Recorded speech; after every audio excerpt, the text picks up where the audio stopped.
Mais c'est ça, en fait, Bistro c'est un organisme de vulgarisation scientifique. On organise des 7 à 9 sur une base bimensuelle ou mensuelle. Et on a également un podcast une fois par mois. On fait beaucoup de collaborations avec d'autres organismes de la promotion de la science. Puis c'est vraiment un plaisir de vous voir encore une fois aujourd'hui. Il nous reste 2 événements encore cette année. Puis je pense qu'on est vraiment en train de boucler ça avec beaucoup de succès. Donc, merci à vous pour contribuer à ce succès.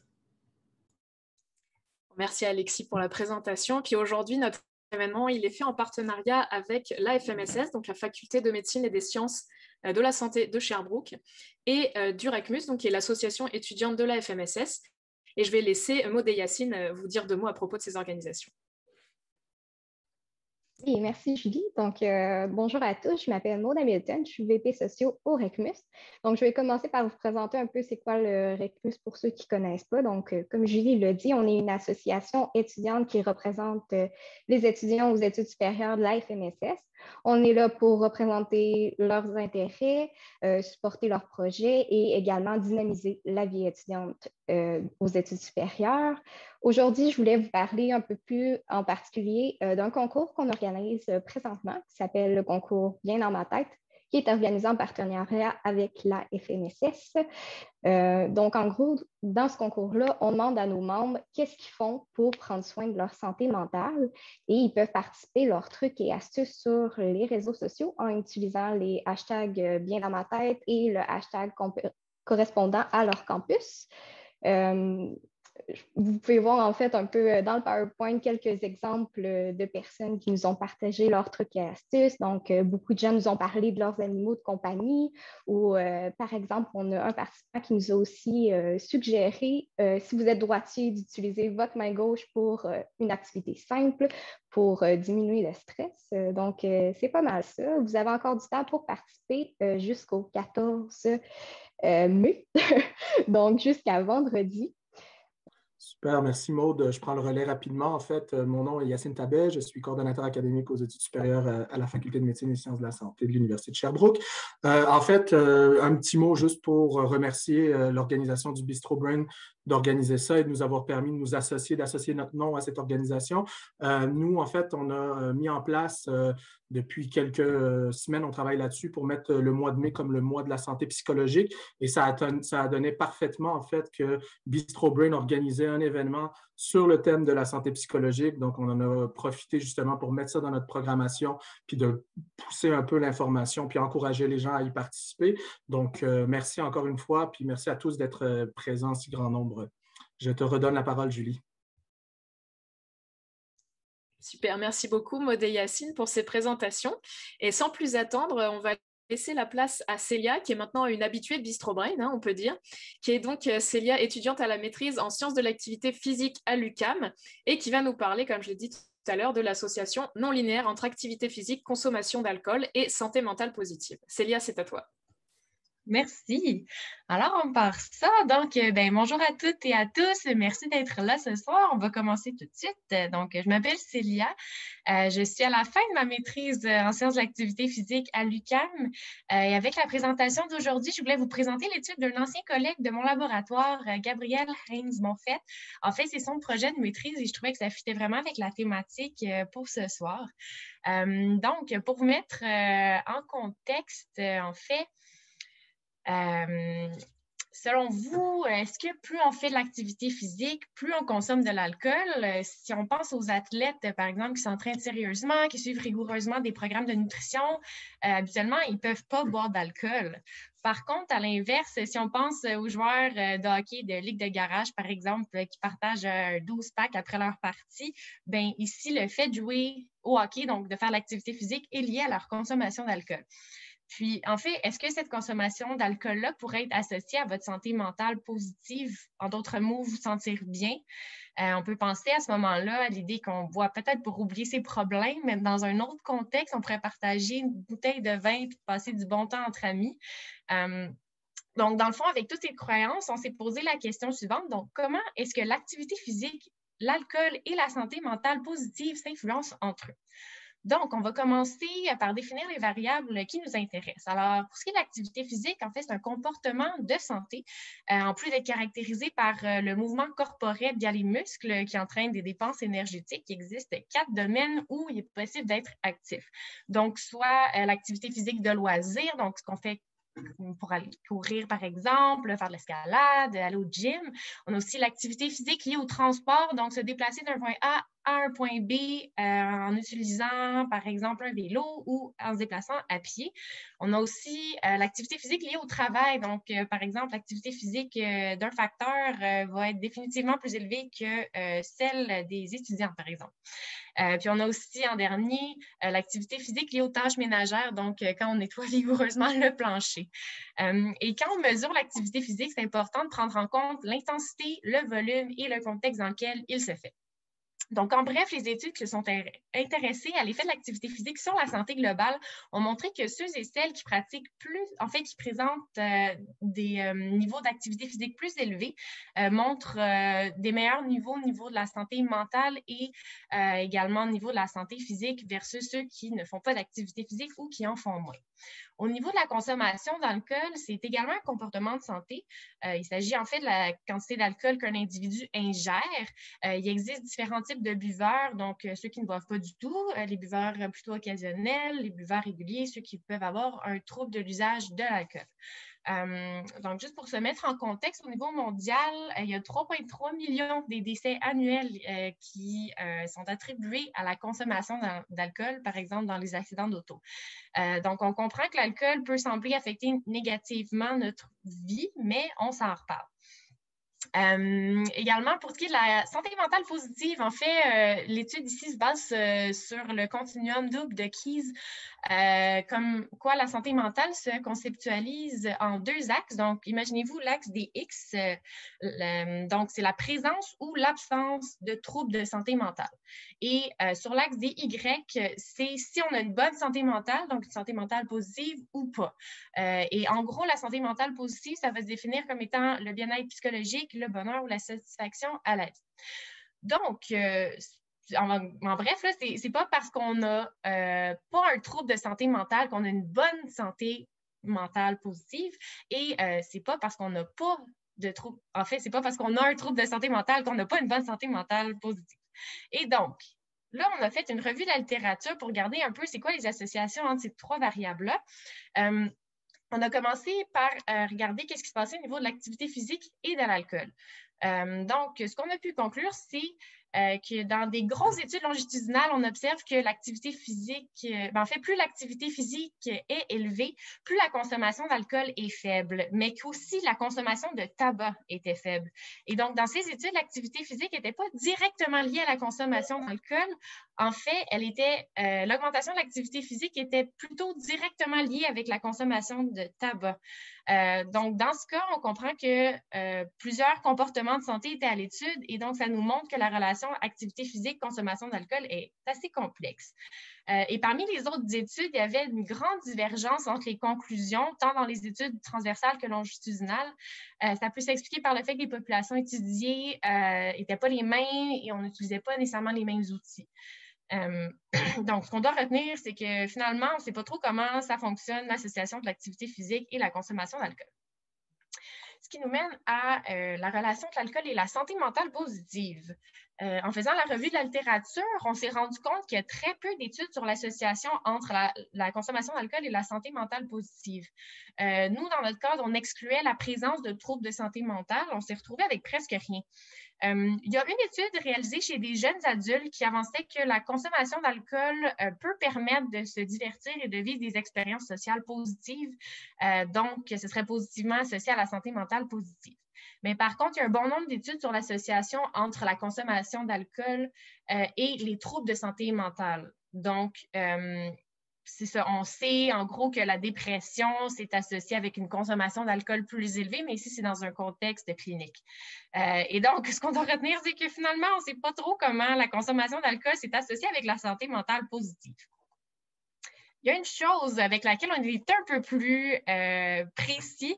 Il y a un grand nombre d'études robustes qui ont montré que les personnes qui pratiquaient une activité physique régulière avaient une meilleure santé mentale positive. Puis en plus, on observe que les interventions d'activité physique peuvent réduire le risque de développer des troubles mentaux et peuvent aussi diminuer les symptômes des personnes qui sont aux prises avec des troubles psychiatriques. Mais dans le fond, ici, c'est bon l'activité physique. Mais là, maintenant, en sachant que chaque comportement de santé était étudié individuellement avec la santé mentale positive, nous, on veut savoir comment est-ce que l'activité physique et l'alcool influencent la santé mentale positive lorsque les deux sont compris. Donc, pour ce faire, je vais vous en parler plus tard, mais on a catégorisé les différents types de buveurs et on a classifié ça en fonction du sexe et de l'âge. Alors, pour la méthodologie, on a utilisé les données de l'enquête canadienne sur les mesures de santé, donc en 2007 et 2012, fournies par Statistique Canada. Ce sont des données qui représentent 96 % de la population canadienne qui vit dans des ménages privés, donc ça donne un bon portrait là, de la situation. Pour mesurer la santé mentale positive, on demandait aux participants de répondre à la question suivante. Donc, en général, diriez-vous que votre santé mentale est excellente, très bonne, bonne, passable ou médiocre? Donc, on avait une échelle au niveau de l'intensité de la santé mentale positive. Ensuite, pour la consommation d'alcool, on demandait le nombre de consommations d'alcool bu durant la dernière semaine et on faisait une moyenne avec tout ça. Et pour l'activité physique, les participants devaient porter un accéléromètre. Donc, c'est un petit objet, ça ressemble à une Fitbit en fait, mais à ce moment-ci, il était porté à la taille, puis ça donne des données objectives de leur niveau d'activité physique quotidien mesuré en minutes par jour. Et donc, avec ces données-là, ce qu'on a fait, afin de bien décortiquer les résultats, on a analysé l'association entre l'activité physique, la consommation d'alcool et la santé mentale positive. Et on a séparé ça en 4 groupes d'âge différents. Ensuite, on a classifié ça par sexe, donc différence homme-femme. On a aussi classé 3 catégories de buveurs, donc ceux qui avaient un trouble de l'usage de l'alcool, ceux qui étaient non-buveurs et les buveurs modérés. Et on a aussi séparé l'activité physique en 3 catégories différentes, donc légère, comme faire une marche par exemple, modérée à vigoureuse, donc un peu plus intense, on va penser à la course, ou l'activité totale en minutes par semaine. Et donc, au niveau des résultats, au niveau de l'échantillon, on avait au total 8400 participants, c'est beaucoup de participants, donc ça représente environ 24 millions de Canadiens. Résultat, donc, parmi toutes les analyses qui ont été conduites, je vais vous présenter celle qui présentait une relation linéaire. Chez les femmes âgées entre 26 et 54 ans, leur meilleure santé mentale se situait où la consommation d'alcool était la plus faible et où l'activité physique était la plus élevée, peu importe l'intensité de l'activité physique. Fait que pour l'activité physique d'intensité légère, pour l'activité physique d'intensité modérée à vigoureuse et totale, on observait le même pattern, donc le même résultat. À l'inverse, on observait aussi que lorsqu'ils avaient une faible santé mentale positive, la consommation d'alcool était plus élevée et l'activité physique plus basse. Ça veut dire qu'on serait peut-être en mesure de recommander aux femmes de 36 à 54 ans spécifiquement de boire moins d'alcool et de faire plus d'activité physique pour atteindre une santé mentale positive optimale. Et quand on comparait le niveau de santé mentale positive en fonction du niveau d'activité physique chez les personnes avec un trouble de l'usage de l'alcool versus les non-buveurs et les buveurs modérés, on remarquait qu'il n'y avait aucune différence au niveau de la santé mentale positive entre les groupes. Donc, à ce moment-là, on n'a pas grand-chose à faire avec ça. Retenons principalement qu'en ce qui concerne les différences d'activité physique et de santé mentale positive parmi les différents statuts de buveurs, on a observé uniquement des différences pour l'activité physique d'intensité modérée à vigoureuse pour tout âge et pour les catégories de 36 à 54 ans, autant chez les hommes et chez les femmes. Donc, plus précisément, les hommes et les femmes âgés entre 36 et 54 ans qui avaient un trouble de l'usage de l'alcool avaient des niveaux d'activité physique bien plus faibles que les buveurs modérés et les non-buveurs. Mais encore une fois, ici, il n'est pas question de santé mentale positive. Il s'agissait seulement du type de buveur en fonction du niveau d'activité physique. Alors, avec tout ça, on a compris que c'était complexe l'association entre l'activité physique, la consommation d'alcool et la santé mentale positive, et c'est dans un échantillon qui était nationalement représentatif. Donc, on a vu des différences entre les patrons d'associations qui dépendaient du sexe, de l'âge et de l'intensité de l'activité physique. Par contre, comme je vous l'ai mentionné, il y avait une association linéaire chez les femmes spécifiquement de, pas 336 ans, mais bien 36 à 54 ans, en fondant tous les types d'activités physiques et qu'il n'y avait aucune différence de santé mentale positive entre les non-buveurs et buveurs modérés et ceux qui avaient un trouble de l'usage de l'alcool. Donc, on n'est pas encore en mesure de faire des recommandations spécifiques à part nos dames de 36 à 54 ans, mais ça donne une bonne piste de solution. Puis on voit que de travailler avec plusieurs comportements de santé en même temps, c'est important d'avoir de la finesse dans nos données. Alors, voici le portrait de ce que je voulais vous montrer ce soir. Je vous remercie beaucoup. Puis, si vous avez des questions, n'hésitez surtout pas. Merci beaucoup, Célia, pour ta présentation. C'était vraiment super intéressant. Je vais laisser la parole à Charlie maintenant qui va gérer la période de questions. Oui, si vous avez des questions, vous avez juste à lever vos petites mains virtuelles, puis je vais donner votre nom pour que vous puissiez poser la question. Si vous voulez les poser dans le chat aussi, vous pouvez, je les relayerai directement au présentateur. Oui, Julie? Du coup, je vais commencer par une. Je ne sais pas trop à quel point est-ce que ça va fitter avec ta recherche, mais dans le fond, je me demandais si vous aviez aussi pris en compte les catégories socio-économiques des personnes que vous aviez analysées. Oui, ben, c'est une super bonne question. En fait, là, j'ai comme passé rapidement sur les analyses parce qu'on a fait des graphiques, même 3D. Donc, pour voir activité physique, consommation d'alcool, santé mentale positive. Et dans ces modèles-là, on était capable de contrôler pour l'âge, pour le sexe, pour le statut socio-économique, pour l'éducation, en fait, toutes les données socio-économiques de base. Là. Donc, oui, ça a été fait. Okay, merci. Il y avait une question d'Hubert, ensuite. Oui, excusez, c'est en fait Marie-Joëlle qui va la poser. On est deux à la maison. Bon. Je me demandais, dans le fond, j'ai vu dans la méthode que ce qui a été utilisé, c'est pour aller regarder la santé mentale positive. C'était vraiment juste une question, au final, sur la santé mentale positive des participants. Donc, ils devaient indiquer sur une échelle de Likert, finalement, c'était quoi leur perception de leur santé mentale positive. Même chose pour la consommation d'alcool. Donc, de ce que j'ai compris, que c'était une question aussi dans la dernière semaine. Je me dis, puisque c'est basé, dans le fond, ces résultats-là, sur deux questions, au final, dans un laps de temps aussi assez court pour la consommation d'alcool, est-ce qu'il ne faudrait pas interpréter les résultats avec un petit peu de discrétion, de parcimonie à ce moment-là? Oui, définitivement. On s'entend que c'est même pas nous, en fait, qui ont fait la collecte de données. On avait accès aux données Statistique Canada. On s'est dit que ce serait intéressant de voir avec ce qu'ils avaient comme données, de faire ces associations-là, parce que ça n'avait pas été fait à un si gros niveau. Mais définitivement, puis même ce que moi, ça me faisait penser, c'est que ce serait intéressant de suivre au niveau d'un participant, au niveau idiographique, la consommation d'alcool auto-rapportée à chaque jour, mettons sur un mois, avec leur santé mentale perçue, puis on mesure en permanence l'activité physique de façon objective avec un accéléromètre. Là, ce serait encore plus spécifique, mais ça coûte vraiment cher faire ce genre d'études-là. On prompt, mettons, là, avec un questionnaire sur leur téléphone cellulaire, par exemple. Ça pourrait être intéressant en temps réel. Mais c'est ça, il faut la technologie. Puis c'est difficile d'avoir un aussi grand nombre de participants. Mais définitivement, là, ça a été mentionné dans les limites de l'étude. Oui, c'est ça. Puis une autre question aussi que j'avais, en fond, pour indiquer qu'il y avait comme un trouble d'usage de l'alcool. C'était quoi votre seuil? Oui, donc c'était par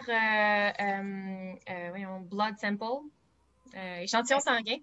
Donc, je me souviens plus c'était quoi de la donnée spécifique, mais c'était hyper objectif là, pour ce qui était du trouble de l'usage de l'alcool.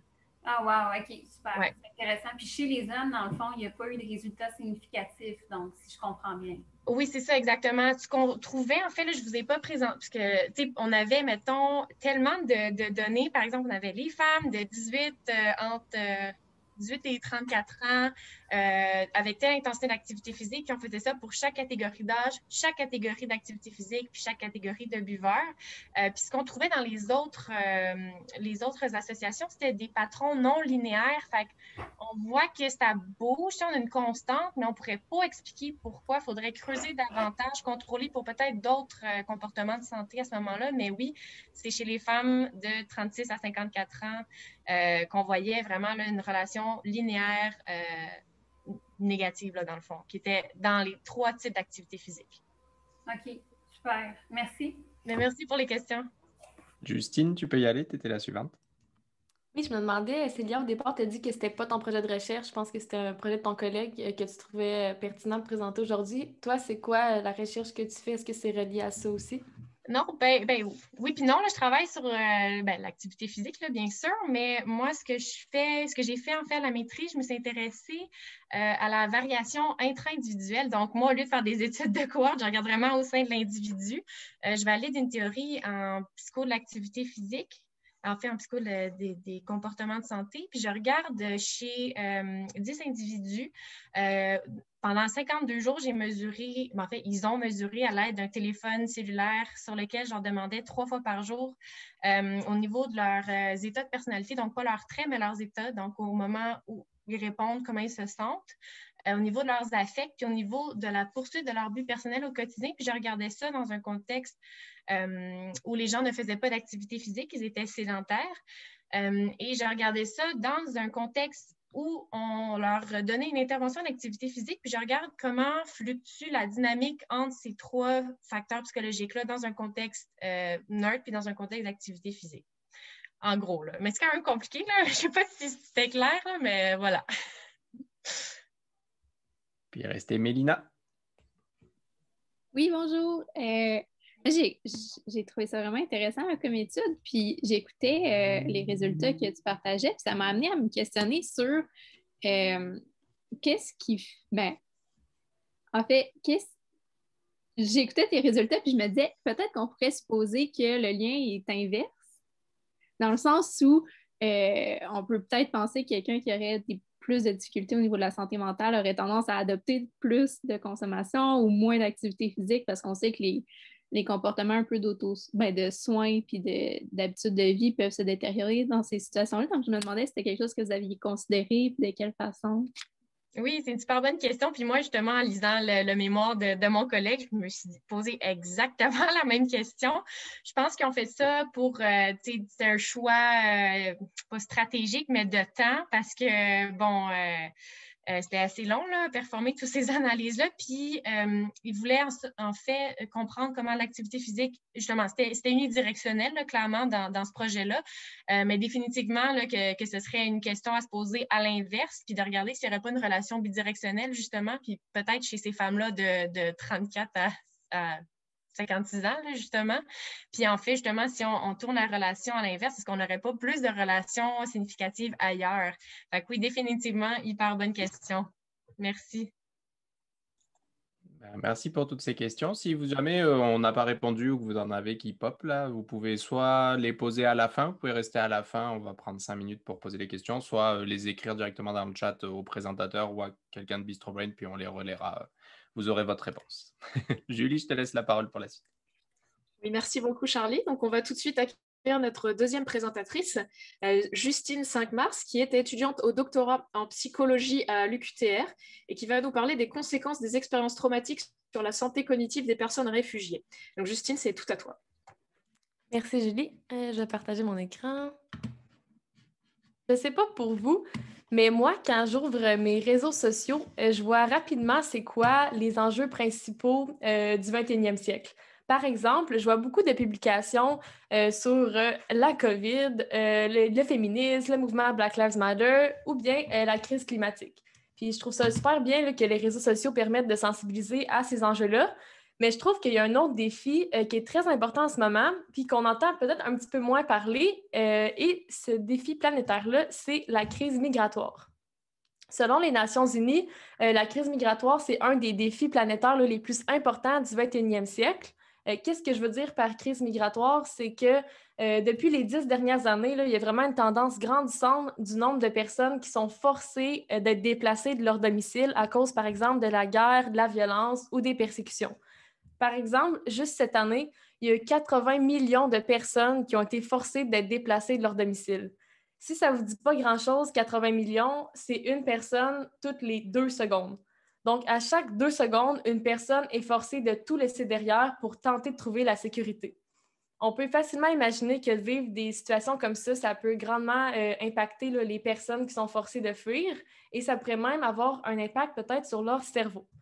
Donc, d'où vient mon sujet de thèse? Je m'intéresse à savoir c'est quoi l'impact sur le cerveau des personnes qui sont forcées de quitter leur pays.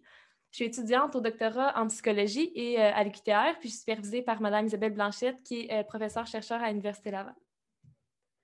Donc, plus précisément, c'est quoi mon projet de thèse? Je m'intéresse à connaître c'est quoi l'impact des expériences traumatiques vécues par les personnes réfugiées sur leur santé cognitive. Inquiétez-vous pas si vous n'êtes pas familier avec ces termes-là, je vais vous les expliquer justement au cours de la présentation. Donc, d'abord, c'est quoi une personne réfugiée? Une personne réfugiée, c'est un immigrant, mais qui n'a pas choisi de quitter son pays. En fait, il a été forcé de le quitter pour sa sécurité. Par exemple, à la suite de la guerre ou parce qu'il était persécuté pour sa religion, son orientation sexuelle, etc.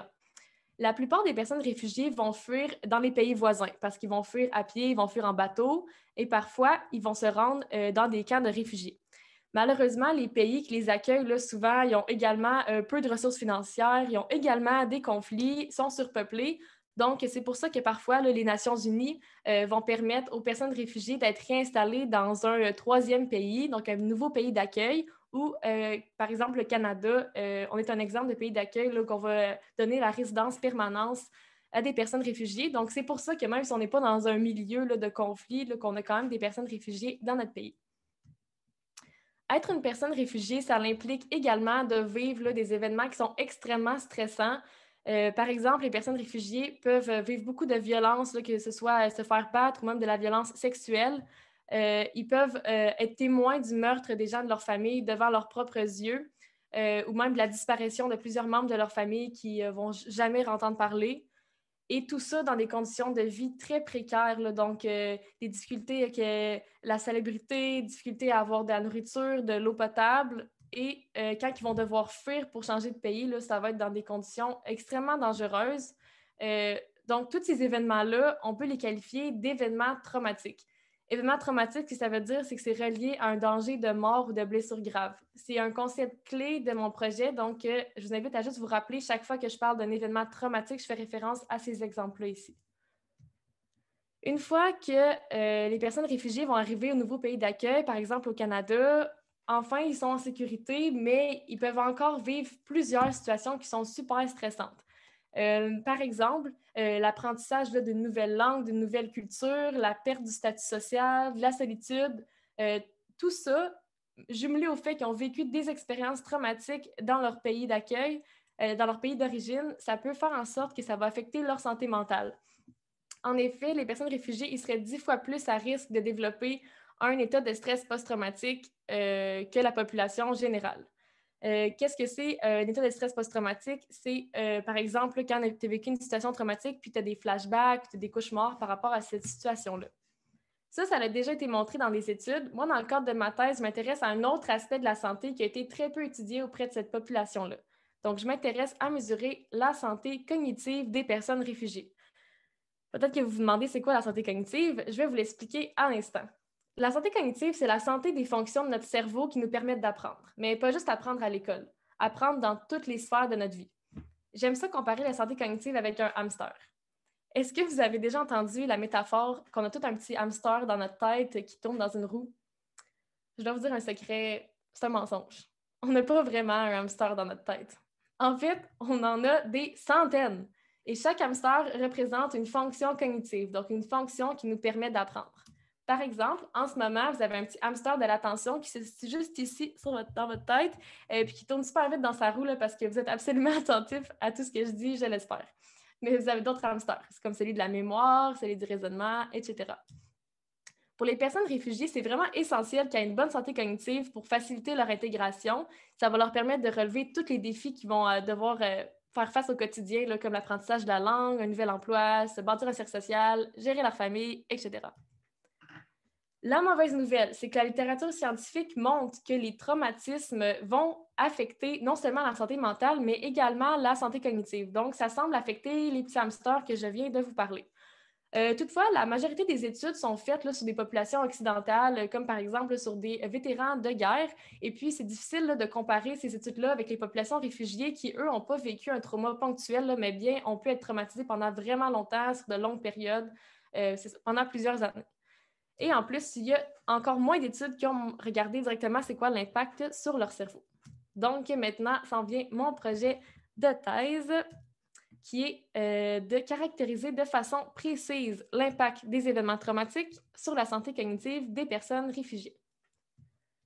Les prédictions que j'ai pour ma thèse, c'est que les personnes qui vont avoir vécu plus d'événements traumatiques, ça va affecter leur santé mentale. Par exemple, avec un état de stress post-traumatique, avec de la dépression, avec de l'anxiété, mais ça va également affecter leur santé cognitive, avec peut-être des difficultés de mémoire, d'attention ou de raisonnement.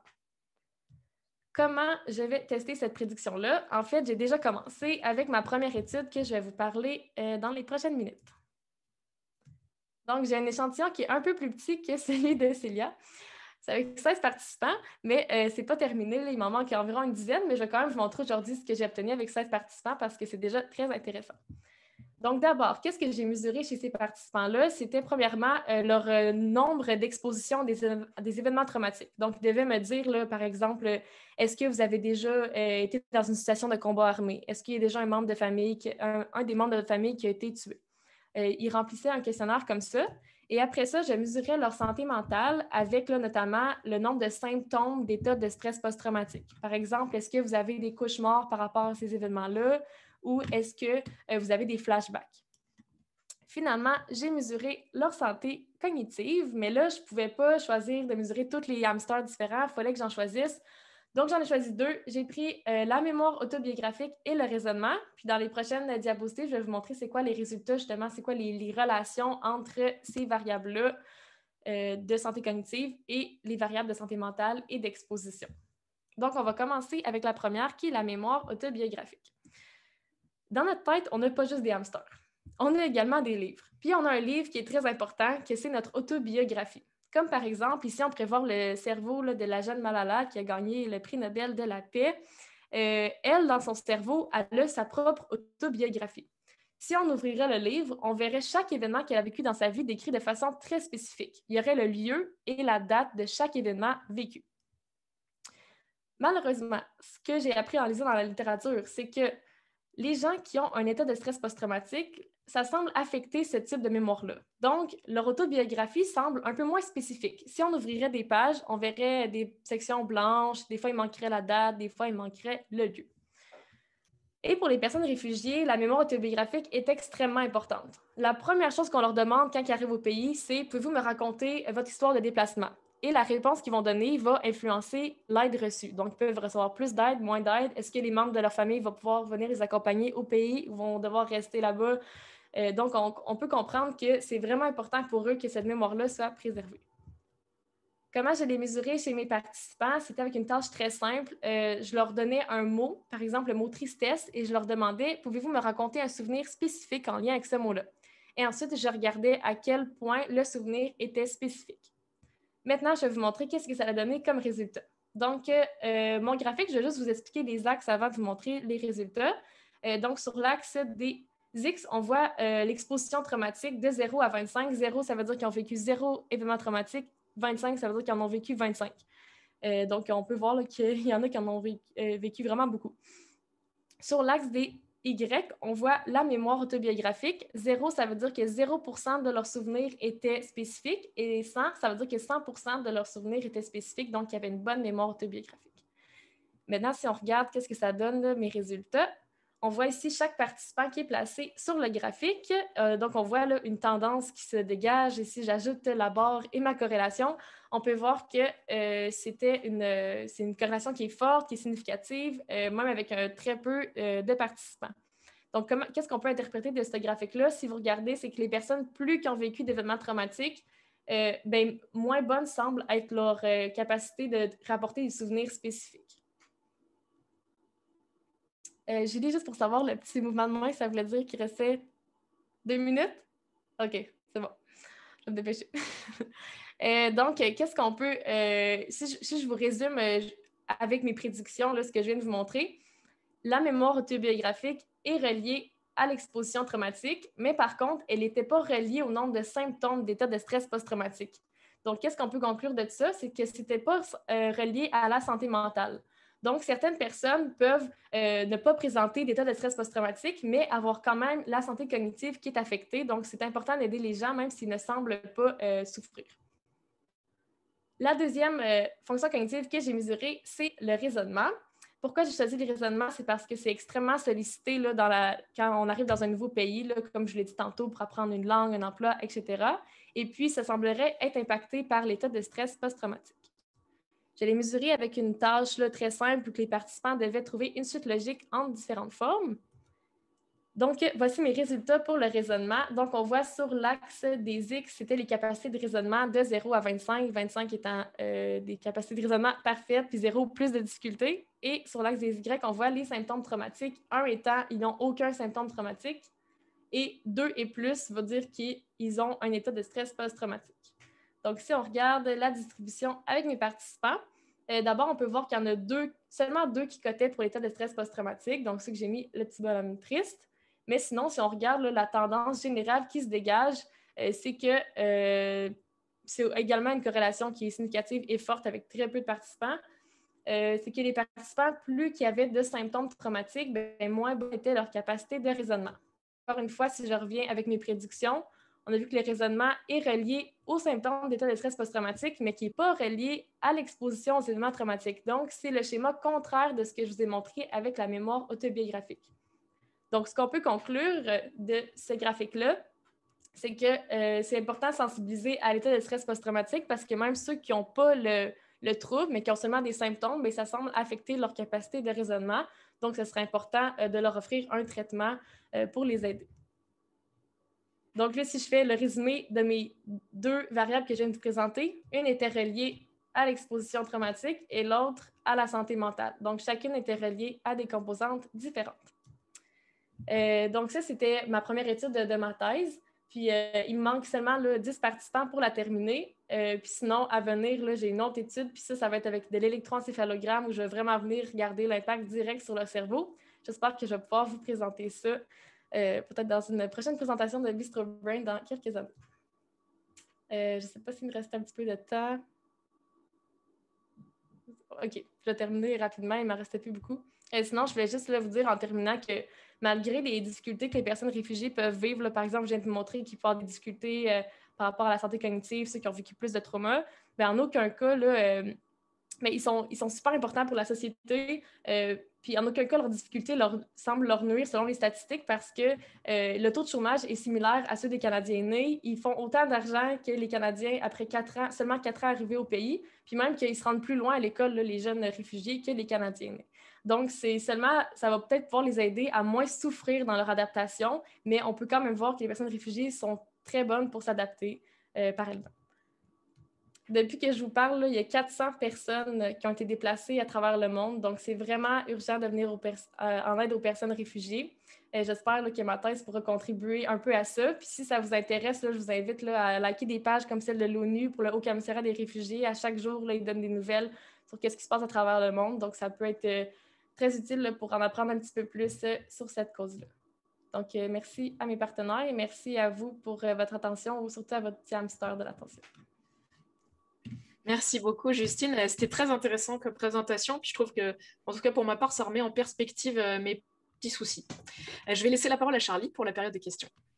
Oui, je vais commencer. On avait une question dans le chat qui te demandait, en gros, est-ce qu'un choc culturel pouvait être comme un choc post-traumatique? Et si oui, savez-vous si un individu dans son pays d'origine peut subir des chocs culturels de par sa simple origine? À entendre culture familiale différente, voire sectaire, notamment un individu provenant d'une famille sectaire très défavorisée et ostracisée par sa croyance et sa classe. En gros, cette personne défavorisée subira-t-elle des chocs traumatiques durant le reste de sa vie à l'école? C'est vraiment une bonne question. Puis en fait, c'est que selon la définition d'un événement traumatique, c'est faut que ça porte atteinte pour un danger de mort ou blessure grave ou violence sexuelle. Donc, ça serait pas considéré comme un événement traumatique en soi, à moins que ça porte atteinte là, à sa vie. Mais sinon, ce serait considéré comme un événement hautement stressant. Puis, selon les études, là, vivre plusieurs événements hautement stressants sur une longue période de temps, ça peut avoir des effets là, identiques là, à avoir vécu un événement traumatique. Mais ce serait juste dans les termes là, que ça serait différent. OK, merci. J'avais Hubert ensuite qui avait levé la main. Oui, c'est encore moi qui parle, c'est Marie-Joëlle. Désolée, on n'a pas changé son nom. Mais ouais, je trouvais ça vraiment intéressant, la mémoire autobiographique, les résultats que tu as eus là, avec la mémoire autobiographique, puis les événements, donc l'exposition en fait aux événements. Je me disais, comment est-ce que, c'est quels symptômes que vous avez regardés pour l'état de stress post-traumatique en fait? Parce que je me dis, la mémoire autobiographique, considérant que dans les symptômes de stress post-traumatique, on peut voir de l'amnésie traumatique. Dans ce cas-ci, ça me surprend qu'il n'y ait pas eu d'association. Puis d'autre part aussi, je comprends pour le raisonnement, là, ça, c'est bon pour la tâche. Mais c'est ça, je me demandais juste pour l'amnésie traumatique, en fait, est-ce que vous l'avez considéré dans les symptômes? Oui, tout à fait. Puis moi aussi, ça m'a surpris. Là. En fait, j'ai aucun participant là, qui a coté pour le symptôme d'avoir des oublis par rapport aux événements traumatiques. Là. Donc, la plupart même me rapportaient le contraire, qu'ils ne pourront jamais oublier ces événements-là. Mais les problèmes de mémoire, ça semble peut-être plus relié à d'autres événements qui ne sont pas nécessairement l'événement traumatique, parce que quand je leur demandais de me raconter un souvenir, je leur demandais un souvenir là, qui n'était pas nécessairement en lien avec les événements difficiles qu'ils ont vécu. Là. C'était des événements qui me racontaient de leur vie, donc c'était plus ça qui avait de la difficulté, mais l'événement traumatique, ça, il semblerait vraiment pas l'avoir oublié. Au contraire, là, c'est ce qu'ils m'ont dit, là, les participants. Mais ce qui est intéressant là, dans le questionnaire que j'ai utilisé pour mesurer justement les symptômes traumatiques, c'était tous les critères là, du DSM, là, donc vraiment pour coter là, selon l'Organisation là, américaine là, de psychologie. Mais j'ai utilisé un questionnaire là, qui inclut des symptômes additionnels là, qui sont pour un peu mieux représenter la souffrance que les personnes réfugiées peuvent vivre. Donc, par exemple, des fois, c'est des symptômes qui sont plus somatiques là, et non les symptômes là, qu'on utilise tout le temps là, dans le DSM. Donc, je pense que ça représentait bien là, la souffrance reliée au traumatisme des personnes réfugiées. Mm-hmm. Oui, super. Merci. Merci pour la question. Célia, si tu veux, pour une toute petite question courte. Oui, merci. J'ai vraiment aimé ça. C'est vraiment pertinent de s'intéresser à ce problème-là. Je me demandais, là, puis je connais rien là-dessus, en sachant, mettons, on arrive pas mal à des conclusions intéressantes là, dans ton projet de recherche. Comment ferait pour aider ou améliorer leurs conditions à ce moment-là, vu que c'est comme la santé cognitive et non la santé mentale comme une psychothérapie ou en tout cas, je ne sais pas comment. En tout cas, peut-être tu pourrais me répondre là-dessus. C'est la question que je me pose à tous les jours. En fait, j'espère qu'à la fin de ma thèse, je vais arriver avec un peu une solution, mais c'est sûr que ma thèse, moi, c'est plus fondamental, là, c'est moins appliqué, mais c'est une excellente question. Là. Selon moi, c'est que c'est pas nécessairement parce qu'on peut pas aider la personne à recréer sa mémoire si sa mémoire est défectueuse. Oui, il y a des façons, là, mais je pense pas que ce serait nécessairement la bonne approche, mais c'est peut-être plus de sensibiliser les gens au fait qu'ils peuvent avoir des difficultés à ce niveau-là. Donc, juste par exemple, en francisation ou quand on leur apprend un nouvel emploi, de juste être plus conscient de ça, puis de le prendre en compte là, pour pas que ça leur nuise à certains moments, qu'il y ait peut-être plus ces difficultés-là. Mais c'est sûr que je pense pas qu'il y aura de méthode magique là, que je vais pouvoir inventer pour qu'il retrouve ces capacités-là. Ouais, je comprends totalement. Mon projet aussi, c'est dans la même lignée, là, très théorique. Mais merci, super réponse. Merci. Merci. Bon, ben, comme toujours, si vous avez d'autres questions, ben, vous pouvez les poser à la fin ou vous pouvez les envoyer par message direct. Puis ben, on peut passer à la présentation suivante. Merci. Super, merci Charlie. Justine, merci beaucoup pour ta présentation. Puis je pense qu'on sera tous très heureux de te revoir quand tu auras avancé dans ta thèse pour une nouvelle présentation. Et tout de suite, on va accueillir Félix Gué-Dufour, qui est donc étudiant en psychologie organisationnelle au doctorat et qui va nous parler de santé mentale au post-secondaire. C'est tout à toi, Félix. Donc, oui, moi, ma présentation, en fait, je vais vous parler peut-être moins, en fait, c'est moins un projet de recherche qu'un projet qui vise à promouvoir la santé psychologique de la communauté étudiante estrienne. Et c'est dans le cadre de mon rôle comme coordonnateur de projet au Centre RBC d'expertise universitaire en santé mentale que j'ai la chance de travailler sur ce projet-là. Donc, on entend beaucoup dernièrement parler des enjeux de santé mentale chez les étudiants au cégep, à l'université, puis des enjeux de santé mentale de façon générale dans la population. Donc, c'est un projet qui vise un peu à répondre à cette problématique-là. Donc, juste avant... OK, ma diapositive n'est pas changée. OK, parfait. Donc, juste avant d'entrer dans le vif du sujet, juste mettre en contexte rapidement le Centre RBC d'expertise universitaire en santé mentale. Qu'est-ce que c'est? Ce n'est pas un centre de recherche traditionnel. Vraiment, sa mission, c'est de développer des projets concrets qui répondent aux besoins de la communauté, aux besoins de santé psychologique qu'il y a dans les différents milieux. Donc, autant des projets dans le milieu de la santé, dans le milieu de l'éducation, même dans les milieux communautaires. Donc, nous, l'idée, c'est vraiment de créer le pont entre les connaissances en santé mentale qui sont développées dans la recherche, puis les amener du côté de la pratique. Et c'est dans le cadre, dans le fond, ce centre-là a déployé plusieurs projets, puis un de ces projets d'envergure est celui que je vous présente aujourd'hui. Donc, peut-être mettre en contexte là, rapidement quelques statistiques qui montrent un peu l'ampleur des enjeux de santé psychologique actuels chez les étudiants postsecondaires. Donc, on sait qu'au Canada, c'est environ une personne sur 5, donc 20% de la population qui va avoir développé un enjeu, une problématique de santé mentale avant l'âge de 25 ans. Donc, c'est beaucoup. Donc, tout le monde est un peu concerné par la santé, par les enjeux de santé psychologique. Et quand on regarde en fonction des groupes d'âge, on réalise que c'est vraiment le groupe de 15 à 24 ans qui sont les plus concernés par les enjeux de santé psychologique. C'est eux qui ont le plus haut taux de détresse psychologique. Donc, et on peut faire le lien, quand on regarde 15 à 24 ans, c'est pas mal les gens qui sont soit au cégep, à l'université ou à la fin du secondaire.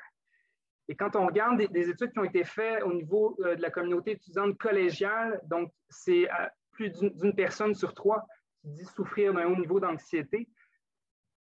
Au niveau des études pour les étudiants universitaires, donc il y a une étude récente qui a été faite par l'Union étudiante du Québec qui montre que c'est 58% de la population universitaire au Québec qui vit avec un niveau élevé de détresse psychologique. Et quand on regarde, il y a des études qui ont été faites au niveau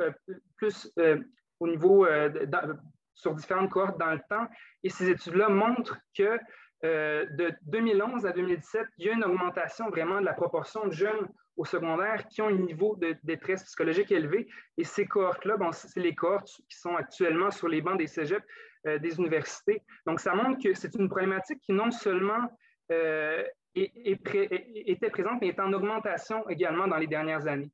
Et là, la question qu'on a peut-être tous sous le bout des lèvres, c'est avec la dernière année qu'on a vécue, avec le contexte de pandémie, est-ce que ça a eu un effet sur ces enjeux-là? Eh bien, évidemment, il y a plusieurs études qui commencent à démontrer vraiment l'exacerbation causée par la pandémie des enjeux de santé psychologique. Donc, on voit réellement qu'il y a un impact. Mais en même temps, le but de ma présentation n'est pas là, de cibler sur les enjeux reliés au contexte de pandémie. Oui, ça a exacerbé certains enjeux de santé psychologique. En même temps, ce qui est positif, c'est que ça a permis vraiment une plus grande prise de conscience face aux enjeux de santé mentale dans la communauté. Puis on voit réellement plus de financement en santé mentale, une plus grande sensibilité des différents acteurs, des décideurs en lien avec la santé mentale. Et c'est un peu pourquoi aussi le projet que je vous présente aujourd'hui va de bon train grâce à cette prise de conscience-là. Donc, c'est un peu dans ce contexte-là qu'il y a 2 ans environ, les 5 établissements d'enseignement supérieur en Estrie ont décidé de déployer un projet qui allait avoir comme objectif général de favoriser la santé psychologique de la communauté étudiante postsecondaire de l'Estrie avec une optique durable. On veut réellement mettre en place des initiatives qui vont faire en sorte qu'on va avoir un impact durable sur la santé psychologique des étudiants. Donc ça, c'était un peu la visée générale et le processus pour y arriver était vraiment de mettre en place différentes initiatives, avoir une approche globale de la santé psychologique, puis de mettre en place des actions qui sont arrimées aux besoins des étudiants, aux différentes réalités des communautés et en agissant sur les facteurs de risque et facteurs de protection liés à la santé psychologique que je vais vous expliciter un peu plus loin. Et donc, c'est vraiment l'objectif de ce projet-là d'envergure. Et en tout, étant donné que c'est 5 établissements d'enseignement supérieur de la région estrienne qui participent à ce projet-là, c'est au-delà de 42 300 étudiants qui vont être touchés directement ou indirectement. Et étant donné qu'on a une vision un peu systémique de la santé psychologique, je vais vous expliquer un peu le terme plus loin, mais on touche également les membres du personnel de ces établissements-là. Ça fait partie de l'écosystème des communautés. Donc, c'est au-delà de 8 000 membres du personnel qui sont finalement touchés également dans ce projet-là. Donc, l'idée du projet, en fait, c'est réellement de partir de ces problématiques, de ces enjeux-là, puis de regarder, OK, quels sont les enjeux présents présentement dans nos établissements et qu'est-ce qu'on peut faire en s'appuyant sur les bonnes pratiques, qu'est-ce qu'on peut faire pour solutionner ces enjeux-là. Et pour ce faire, il y a 4 approches qui ont été ciblées pour vraiment être les principaux phares dans l'avancement du projet. Donc, premièrement, l'approche de la promotion de la santé psychologique, je vais vous l'expliquer un peu plus loin, qu'est-ce qu'on entend par promotion. L'approche systémique également, donc je vais l'expliquer un peu plus loin, et l'approche scientifique et Living Lab. Donc, même chose, on va entrer en précision dans chacune de ces approches-là. Qu'est-ce qu'on entend par là?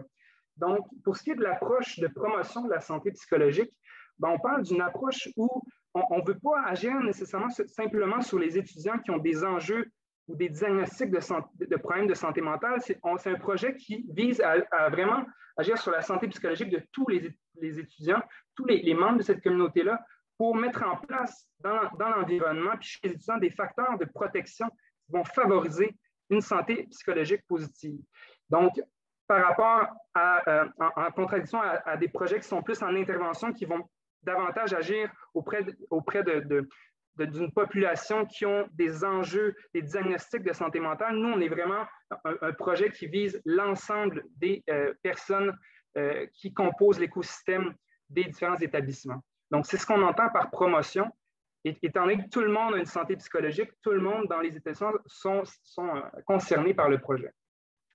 Maintenant, qu'est-ce qu'on entend par l'approche systémique? C'est vraiment d'avoir une perspective écosystémique de la santé psychologique.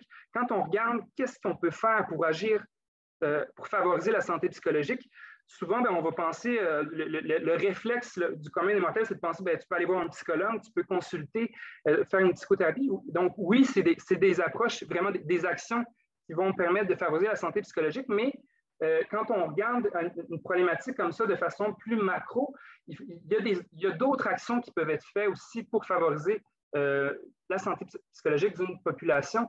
Et donc, souvent, quand on parle de consulter un psychologue, par exemple, on se retrouve au niveau 6 de cette pyramide-là. Donc, on est vraiment plus auprès d'étudiants qui, souvent, ont déjà certains enjeux de santé psychologique, qui veulent aller chercher l'aide qui ont besoin. Mais pour éviter de se rendre là, puis éviter justement qu'il y ait un engorgement des services, ce qu'on vit un peu actuellement dans plusieurs établissements.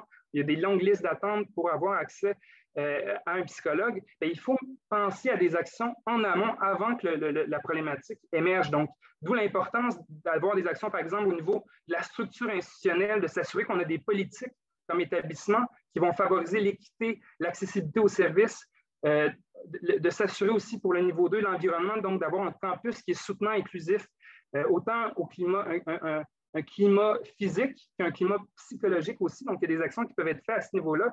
Et quand on monte au niveau 3, c'est s'assurer que la communauté étudiante, mais aussi la communauté, les membres du personnel, les enseignants, sachent de quoi qu'on parle quand on parle de santé psychologique, puis soit au courant des stratégies pour prendre soin de sa santé psychologique. Là, ici, on parle de sensibilisation, d'augmenter la littératie au sujet de la santé mentale. Et quand on monte au niveau 4 et 5, bien là, on est plus justement au niveau de comment une communauté peut se doter de mécanismes pour identifier les étudiants qui sont à risque ou qui peuvent vivre des difficultés de santé psychologique. Et au niveau 5, le développement des compétences. Donc, on parle beaucoup des compétences psychosociales, mais ça, c'est central aussi dans un projet comme ça, à aider les étudiants à développer leur capacité à gérer le stress, leur capacité à communiquer leurs émotions. Donc, c'est tous des niveaux sur lesquels on doit agir, puis pour agir efficacement, puis à long terme, on ne doit pas simplement viser un de ces niveaux-là, mais vraiment l'ensemble de ces niveaux. Et comme c'est un projet de promotion, et que souvent, les établissements ont souvent déjà en place des mécanismes au niveau des niveaux 6 et 7. Donc, on se situe davantage aux 5 premiers paliers de ce schéma-là. Donc, c'est ce qu'on entendait par l'approche systémique. Maintenant, quand je parlais d'une approche scientifique, l'important, c'est de vraiment avoir une approche où on va d'abord s'assurer d'avoir une lecture juste de c'est quoi les enjeux de santé psychologique dans notre communauté actuellement. Donc, faire des études, faire des portraits pour mieux comprendre quels sont les enjeux. Et à partir de cette lecture-là, il faut s'assurer aussi de regarder qu'est-ce qui est déjà en place pour y répondre, pour s'assurer de ne pas refaire la roue. Et à partir de là, identifier des initiatives pour répondre aux enjeux pour lesquels il n'y a pas de services qui répondent. Et ensuite, implanter ces initiatives-là et les évaluer finalement, s'assurer que ce qui a été mis en place, on atteint réellement les objectifs qui étaient visés. Par exemple, si on se rend compte qu'il y a des enjeux d'anxiété, on veut prévenir l'anxiété, puis on met en place des ateliers pour gérer l'anxiété, il faut s'assurer que ces ateliers-là atteignent leur objectif et les évaluer à la fin. Donc, dans ce projet-là, l'idée, c'est vraiment de faire ces phases-là et en continu, ce n'est pas en un tour de roue qu'on va régler tout le problème. Donc, c'est un projet à long terme où éventuellement, on vise vraiment la mise en place d'une culture de bienveillance dans les établissements postsecondaires de l'Estrie. Et donc, vous voyez également dans le schéma qu'il y a des petits cercles qui reviennent vers la communauté étudiante. L'idée, en fait, ça représente l'approche Living Lab où on veut que l'étudiant, qui est le principal concerné par le projet, ou l'étudiante, soit au cœur de chacune de ces phases-là. Donc, autant quand on fait le portrait des enjeux qui sont présents, on veut impliquer les étudiants, on veut qu'ils participent, mais aussi à chacune des phases du projet et pour s'assurer qu'on va avoir des initiatives qui sont adaptées et qui sont conformes à leur réalité finalement. Donc ça, c'est les 4 approches qui sont au cœur du projet qui nous permettent vraiment d'agir efficacement sur la santé psychologique. Et maintenant, quand on parle d'action, je parlais d'initiatives pour agir sur la santé psychologique, de quoi qu'on parle quand on veut agir sur la santé psychologique, mais en promotion? Bien, il faut pour ça un peu opérationnaliser, sortir quelles sont les variables qui influencent la santé psychologique d'un étudiant. Donc, ici, évidemment, il y en a plusieurs, ils ne sont pas tous représentés ici, mais quand on regarde les études qui sont faites sur la santé mentale des étudiants, bien, les principales variables qui ressortent, il y a des variables qui sont plus personnelles, donc qui concernent l'individu, la situation propre de l'étudiant, et des variables liées aussi au contexte universitaire. On se rend compte qu'il y a des éléments dans le contexte universitaire qui sont des stresseurs, qui sont des facteurs de risque qui peuvent favoriser l'émergence d'enjeux de santé psychologique. Et l'idée dans ce projet-là, c'est d'avoir des initiatives qui vont agir sur ces éléments-là. Par exemple, dans les variables personnelles, on parle de compétences psychosociales. Donc, l'idée, c'est d'aller développer les compétences psychosociales des étudiants pour favoriser leur santé psychologique. Et je vais expliquer qu'est-ce qu'on entend par compétences psychosociales, mais tous ces éléments-là, c'est des variables sur lesquelles on veut agir avec différentes initiatives. Par rapport au contexte universitaire, juste un exemple de variable qui peut influencer le climat dans un programme, par exemple un programme d'études. On pense à des programmes d'études où il y a un climat de compétition. Donc ça, c'est un élément qui peut contribuer à des enjeux de santé psychologique. Donc, comment faire en sorte que l'environnement soit davantage plus bienveillant pour l'étudiant puis favorable à une santé psychologique. Donc, les variables sur lesquels on agit. Puis quand je parlais de compétences psychosociales qu'on veut développer, qui sont au cœur du projet, bien, des exemples de ces compétences-là, on parle de la gestion du stress, se connaître et apprendre à s'estimer, la régulation des émotions, apprendre à s'affirmer. C'est toutes des compétences qui se développent tout au long de la vie d'un individu, puis qui, une fois qu'il les a développées, qu'il les maîtrise, ça l'aide à faire face aux défis, aux difficultés du quotidien sans développer justement des enjeux, des problèmes de santé psychologique. Donc, maintenant, concrètement, ça ressemble à le projet, je vous explique un peu la démarche, mais concrètement, les initiatives qui ressortent, qui sont présentement mises sur pied dans le cadre de ce projet-là, il y en a de différents types, étant donné qu'on veut agir aux différents niveaux, puis qu'on veut agir à la fois sur l'étudiant lui-même, donc on veut l'outiller, l'aider à développer certaines compétences, mais on veut aussi agir sur l'environnement.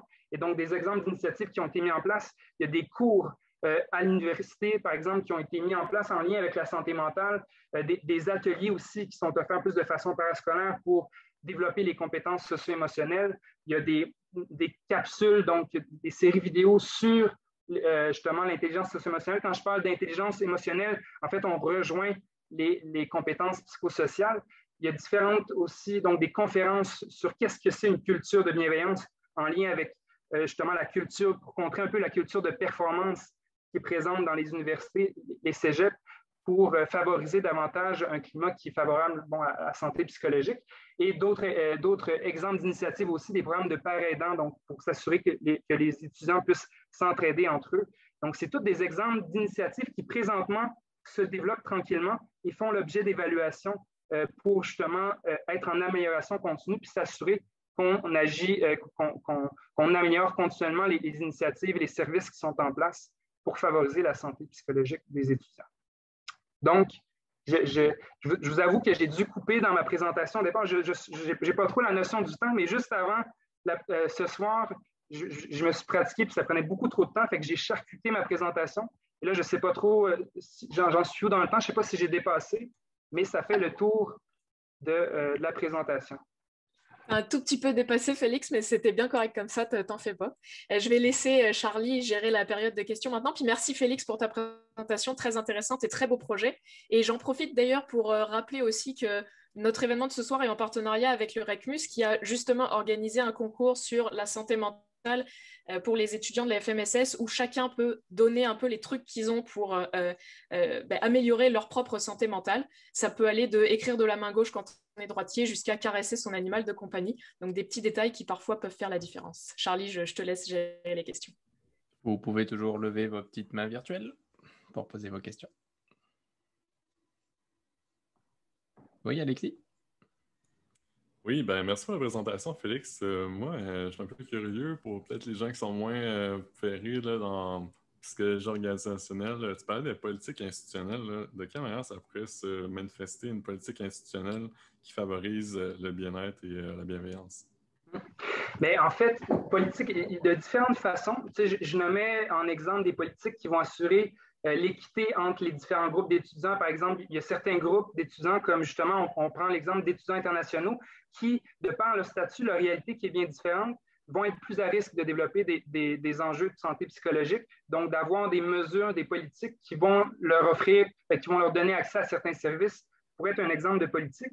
Mais sinon, simplement le fait comme institution de mettre en place comme officiellement c'est-à-dire la santé psychologique comme priorité institutionnelle, c'est-à-dire que, par exemple, dans un plan d'action stratégique, nous, on met la santé psychologique de nos étudiants en premier plan et qu'il y a des ressources, un budget qui est attaché à ça. C'est le genre d'action qui peut être fait au niveau justement plus politique, plus structurel, qui permet à des projets comme ça, à des initiatives qui permettent de favoriser la santé psychologique des étudiants. Donc, c'est beaucoup des politiques qui éventuellement vont venir avec des ressources aussi. Super, merci. Oui, puis je voyais toutes les politiques en lien avec l'équité, la diversité, l'inclusion. En effet, c'est ça. Donc, ces politiques-là sont un exemple parfait là, de politiques qui vont favoriser la santé psychologique des étudiants. Ensuite, on avait Marie-Joëlle. Oui, merci. Je me demandais justement, parlant de politique, est-ce que vous allez faire en sorte que le projet se rende à la politique?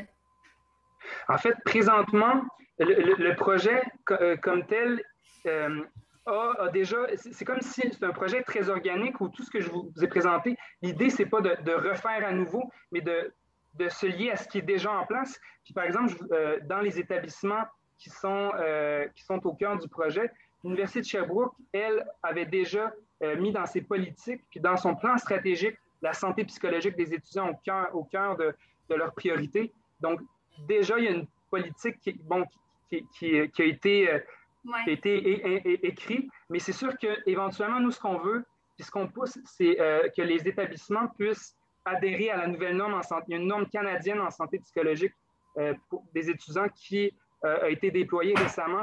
Donc ça, l'idée pour les établissements d'adhérer à cette norme-là est, par exemple, une action politique intéressante. Éventuellement, ça pourrait aller vers ça. Puis oui, c'est sûr que nous, notre souhait, c'est que de plus en plus, il y a des politiques, puis il y a des structures pour encadrer ces initiatives-là. Oui, ce que je me demandais plus, moi, c'est est-ce que finalement nos politiciens vont être mis au courant de votre démarche? Oui, c'est une bonne question. Puis à ce niveau-là, oui, on a participé, par exemple, il y a eu des consultations pendant la dernière année pour la santé, un comité ministériel qui s'est penché sur la santé psychologique des étudiants, puis des membres de notre projet ont participé à ce comité-là, puis on a tout ce que je vous ai présenté a beaucoup influencé le plan d'action ministériel qui va être qui a été en fait présenté la semaine dernière, puis qui va influencer aussi les ressources qui vont être distribuées. Donc, il y a à ce niveau-là, oui, on veut aussi influencer les politiques, même provinciales, mais c'est sûr que c'est un travail, c'est toujours une question de ressources et d'argent. Je veux dire, étant donné qu'on est toujours dans un contexte où les ressources sont limitées, mais on veut pousser, on veut continuer à pousser ce dossier-là. Puis déjà, on a eu des victoires dans ce sens-là. OK. Merci. Super. Bien, encore merci Félix pour cette belle présentation. On va accueillir maintenant notre dernier invité, notre dernier présentateur de la soirée, Étienne Aumont, que peut-être certains connaissent comme président de l'association de vulgarisation Sciences 101, mais qui est également étudiant au doctorat en psychologie à l'UQAM et qui va nous parler des biomarqueurs dans la maladie d'Alzheimer ainsi que ses traitements. Étienne, c'est à toi. Merci. En fait, je ne vais pas du tout parler de biomarqueurs. Je ne sais pas d'où ça sort ça. Je vais plutôt traiter de questions qui, je l'espère, brûlent aux lèvres de plusieurs d'entre vous. On a investi des centaines de milliards de dollars dans la recherche de traitements pour la maladie d'Alzheimer. Comment ça se fait qu'on n'en a pas encore de maudit traitement? Qu'est-ce qui est si compliqué? Puis la réponse, c'est il y a beaucoup de choses, en fait. Donc, pour commencer, ça avance pas. OK, c'est bon. Donc, il y a 115 ans, Alois Alzheimer a décrit pour la première fois ce qu'on appelle aujourd'hui la maladie d'Alzheimer. Donc, il y avait une patiente, une femme, qui avait des troubles de mémoire, des hallucinations, des troubles psychiatriques divers. Et après son décès, il a fait une autopsie de son cerveau, puis il a observé qu'il y avait des formations anormales. Donc, premièrement, il a observé des plaques séniles. C'est un paquet de protéines qu'on appelle amyloïdes qui sont agglutinées puis qui vont faire des grosses plaques là, qui sont, ça, vous voyez en bleu, c'est une cellule, donc c'est plus gros que les cellules encore. Et ensuite, il a observé aussi des dégénérescences neurofibrillaires. Donc ça, c'est des protéines tau qui se mettent à s'accumuler à l'intérieur d'un neurone. Et ça, c'est un neurone mort, par exemple. Donc, protéines tau, protéines amyloïdes, c'est les deux mots de jargon que j'aimerais que vous reteniez aujourd'hui. Je n'irai pas beaucoup plus loin que ça, en fait, pour le reste de la présentation. Donc, c'est ça qu'a observé Alois Alzheimer, le neurologue allemand, il y a 115 ans. Depuis, évidemment, on ne peut pas ouvrir le crâne de nos patients pour voir est-ce que ces personnes-là ont la maladie d'Alzheimer. Donc, on utilise ce que vous connaissez tous et toutes, donc les symptômes de la maladie d'Alzheimer qui sont tous associés à la mémoire. Donc, ce qu'il y a souvent dans la maladie d'Alzheimer, c'est des pertes de mémoire, une désorientation spatio-temporelle, une désorientation spatiale et temporelle. Donc, pas savoir où on est et pas savoir quand on est. Puis, il y a aussi d'autres difficultés cognitives, surtout au niveau de l'attention, du langage, donc des manques du mot, etc. Mais par contre, ça donne juste un diagnostic probable de maladie d'Alzheimer. Donc, on pense que la personne a l'Alzheimer. Mais est-ce qu'elle l'a vraiment? On n'est vraiment pas sûr. Puis, il y a une grosse marge d'erreur quand même quand on regarde le profil clinique cognitif d'une personne. Mais on a développé des outils plus récemment pour être capable d'avoir des diagnostics un peu plus fiables. Donc, premièrement, ben, ça, c'est pas vraiment nouveau, là. Il y a l'IRM, l'imagerie à résonance magnétique, qui permet de voir à quoi a l'air le cerveau. Puis, ben, chez les personnes Alzheimer, on voit que le cerveau rétrécit principalement dans les régions qui sont associées à la mémoire. Ici, vous voyez une personne normale, il y a un petit vide, mais qui est tout petit, minuscule, alors que chez une personne Alzheimer, il y a un gros vide ici, puis c'est une région qui est associée à la mémoire. Mais quelque chose d'un peu plus récent qu'on a développé à peu près 15-20 ans, c'est l'imagerie nucléaire pour observer les plaques amyloïdes. Donc, on va être capable de directement voir la concentration de plaques amyloïdes à travers le cerveau d'une personne, puis on va voir une énorme différence entre une personne normale et une personne Alzheimer. On voit qu'il y a un gros signal en rouge et en jaune. Et une autre chose qu'on est capable de mesurer maintenant, c'est qu'on est capable de prendre un échantillon du liquide dans lequel le cerveau baigne. Donc, le cerveau, il baigne dans un liquide pour le protéger des impacts, mais ce liquide-là, il contient les protéines qui sont dans le cerveau. Donc, on est capable de voir est-ce qu'il y a des concentrations anormales d'amyloïdes et de tau. Ça nous permet de dire que la maladie d'Alzheimer est présente ou pas, avec pas mal plus de certitude que juste la performance cognitive.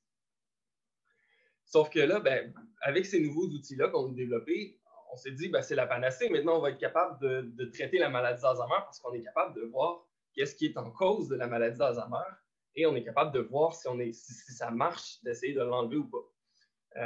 Donc, ça a amené à notre premier problème dans la recherche de traitement pour la maladie d'Alzheimer, qui est un problème théorique. Donc, on s'est dit, depuis 30 ans, c'est la théorie qui domine, c'est qu'on a une accumulation de plaques amyloïdes dans le cerveau. Cette accumulation-là, on a supposé qu'elle causait une accumulation de protéines tau. Puis, cette accumulation-là va faire que les neurones meurent. Puis, une fois que les neurones meurent en quantité suffisante, on va être capable de voir des symptômes. Le problème, c'est que ça ne marche pas tout à fait. Donc, en fait, c'est plus compliqué que ça. Il y a plus de facteurs qui entrent en ligne de compte. Il y a des facteurs vasculaires, par exemple, il y a moins de sang qui se rend aux neurones. Il y a aussi de l'inflammation qui se passe dans le cerveau et plein d'autres choses qui ne sont pas prises en compte vraiment dans cette théorie-là qui domine depuis 30 ans.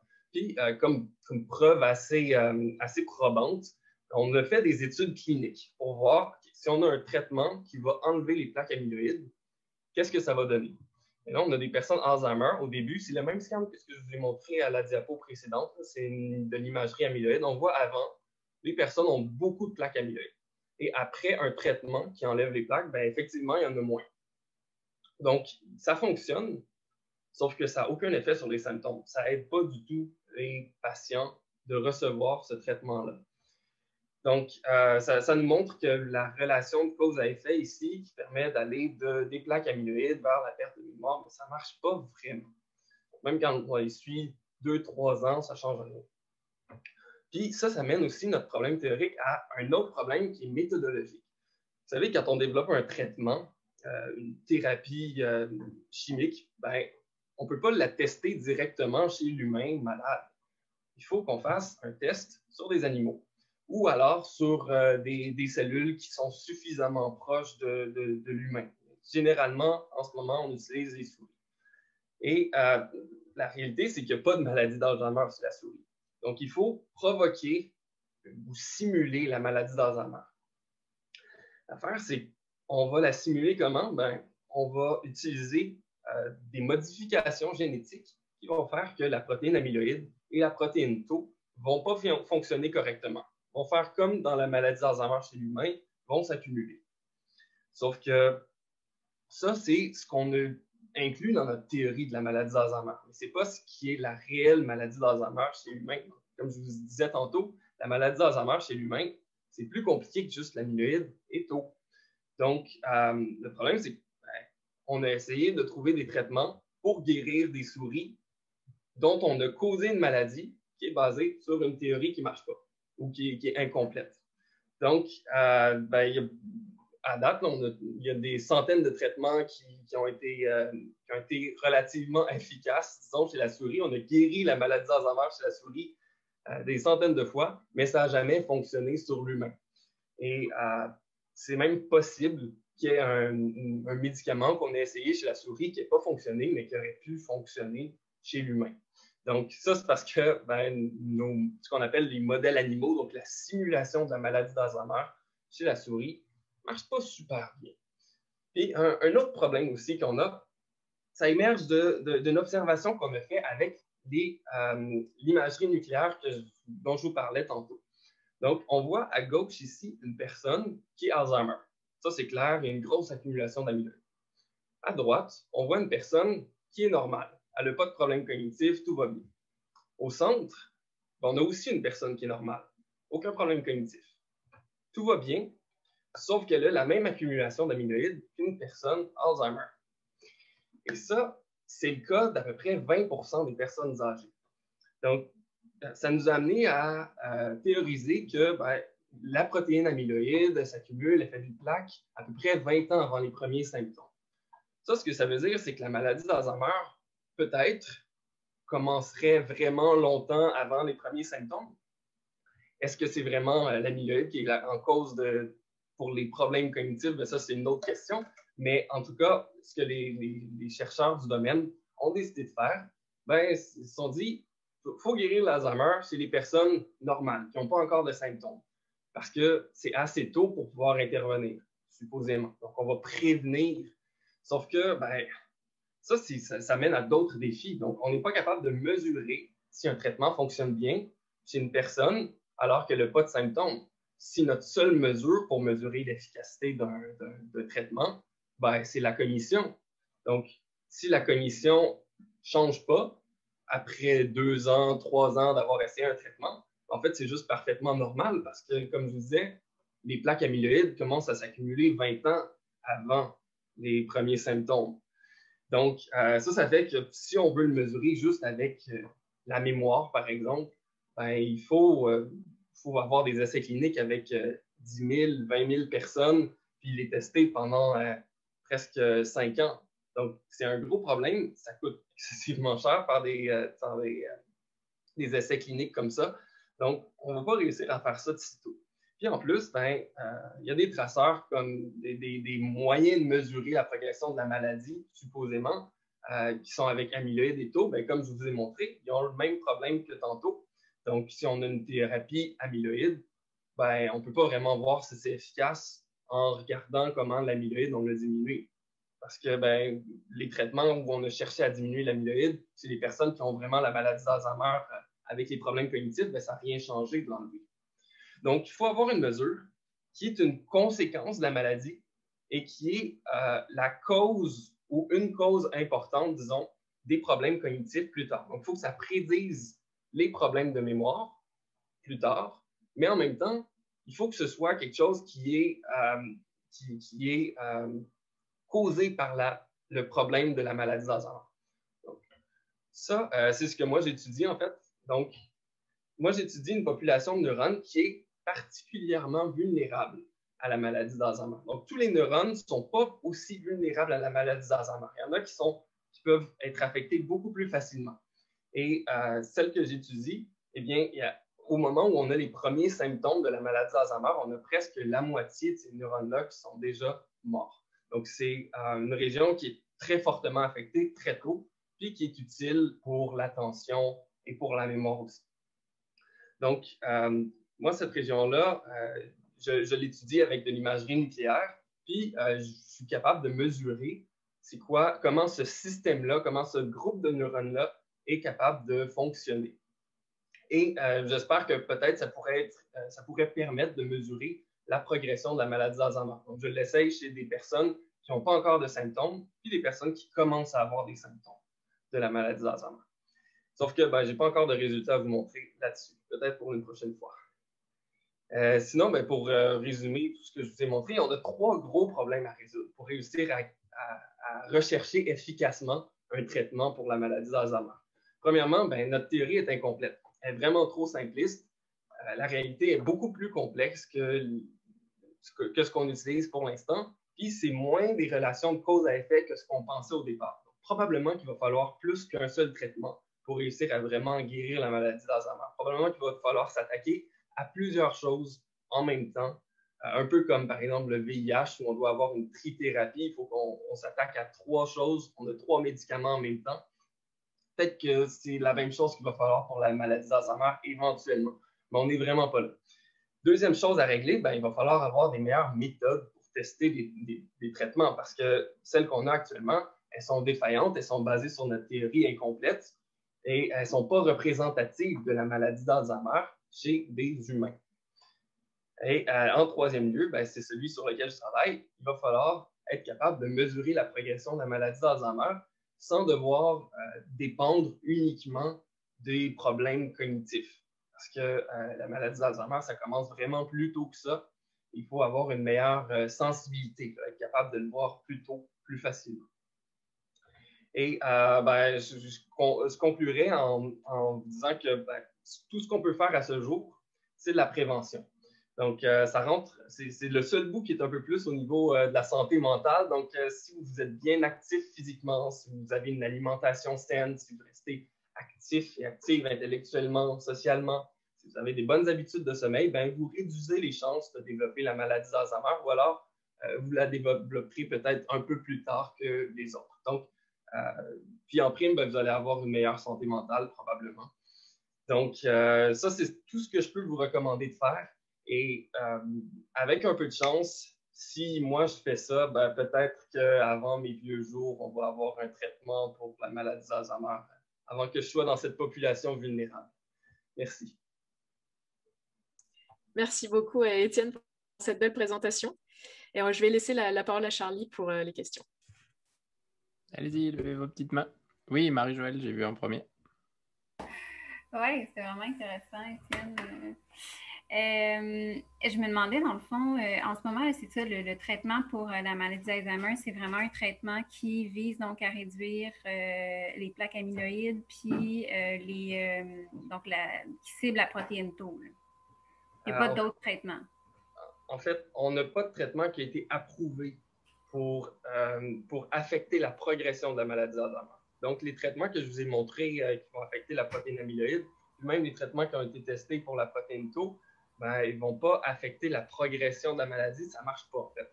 Tout ce qu'on a comme traitement, ce sont des traitements symptomatiques. J'en ai pas parlé tantôt, mais ils vont réduire les symptômes de la maladie d'Alzheimer temporairement pendant 2-3 ans à peu près, mais on ne peut pas faire mieux que ça, malheureusement. OK. C'est quoi, c'est sur quel neurone, toi, tu te concentres? C'est les neurones cholinergiques. OK. Merci. Est-ce qu'on avait d'autres questions? Oui, Julie? Ouais, moi j'en ai une qui est peut-être un peu hors science, là, peut-être plus, en tout cas peut-être plus qualité de vie, je vais dire.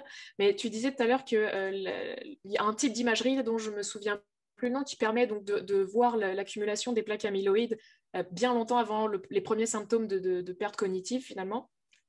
Et est-ce que cette analyse IRM ou magnétique là, en tout cas cette imagerie-là, pourrait pas servir à prévoir qu'une personne va être malade? Et là, je vais parler un peu plus loin, mais au niveau des directives anticipées également, je sais qu'au Québec, la légalité de l'aide médicale à mourir est encore vraiment très controversée, et puis qu'elle s'applique vraiment à certains types de maladies.